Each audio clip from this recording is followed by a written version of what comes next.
Hi, welcome to my Save Health channel.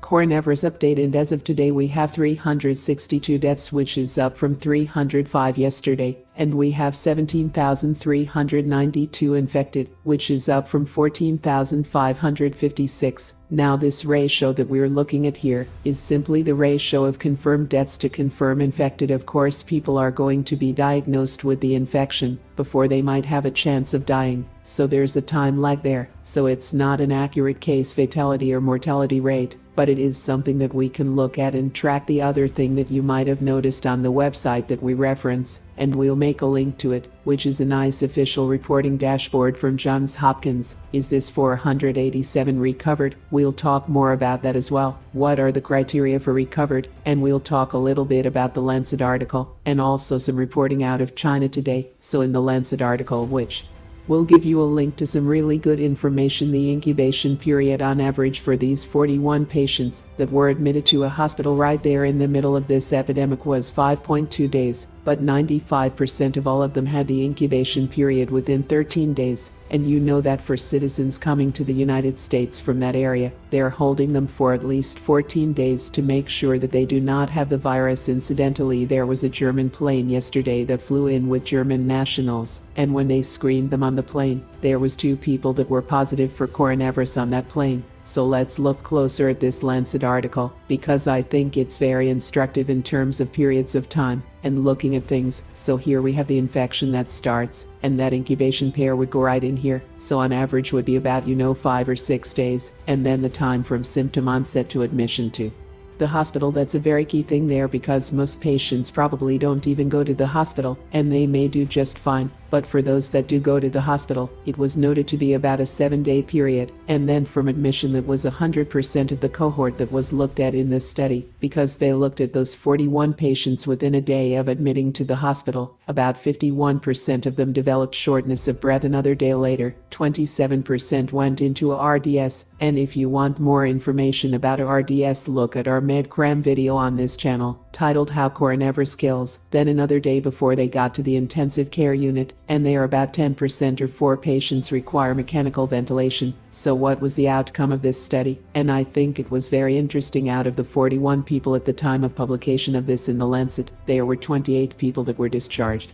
home. There were 6 people that passed away. That's about 15%, and of the 28, that is 68%, which leaves 7 that were still alive and in the hospital being treated. So the question is what were the criteria? And this gets back to that number that we see on the side. What was the criteria for allowing these people to go home? And this is very important. So from my understanding, there are some guidelines now that are being instituted nationally in China about what constitutes someone that's recovered, and at least for this hospital, it was 10 days without a fever. It was that the chest x-ray was improving, because all 41 patients had abnormal CT scans, chest x-rays. This next one is important. It's to be discharged home. There had to be no virus detected in the upper respiratory tract, and so that's a pretty high bar. And with that, 68% of those people that enter the hospital were able to go home and deemed cured. We don't know what happened to the other 7. So if we look at just those that entered into the hospital, we're looking at about a 15% mortality rate in the least, and from there it could go up depending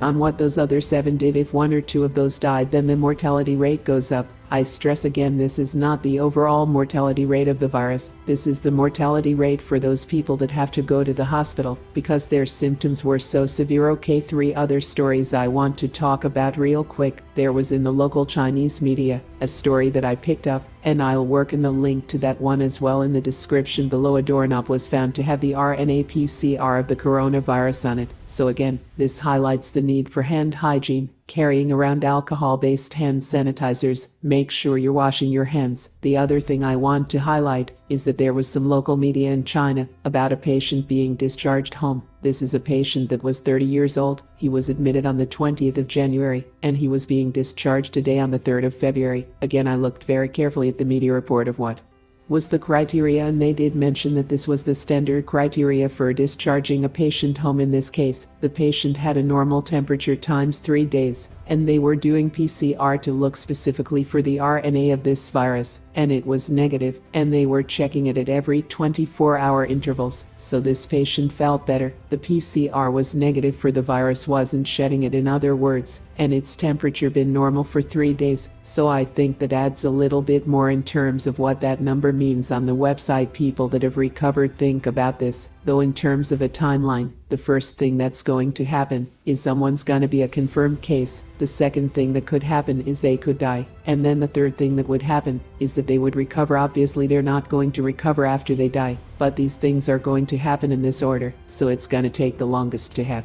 a recovery, it's gonna take the shortest to have a confirmed case, and it's gonna take intermediate somewhere between that time to have a death. So look for in the future, as we progress through this epidemic, that the number of recoveries is going to surpass the number of deaths, and we hope that that is by a large amount. Let's talk a little bit about how it spreads. So we all are familiar with the common cold, the flu, and the importance for a mask, and also the need for eye protection in this case, especially in the healthcare setting. What may be something that we may have underestimated, and that is the fecal oral route, and the reason why that's the case, and we'll put a link to this in the description. It's because the man in Washington state, they found the coronavirus in his stool, and why this is important is because this goes back to 2002-2003, where there was a big outbreak of SARS in a particular apartment complex in China, and it was because of this toxic viral plume after the men had diarrhea, and that aerosolized the viruses into the air, and it went into the other apartments, and that's where the other people picked up the virus. And so it is possible that this fecal oral route may be a big determining factor, but it highlights that fecal oral transmission of this virus is potentially in play, and so washing hands is an important thing to understand. We are witnessing,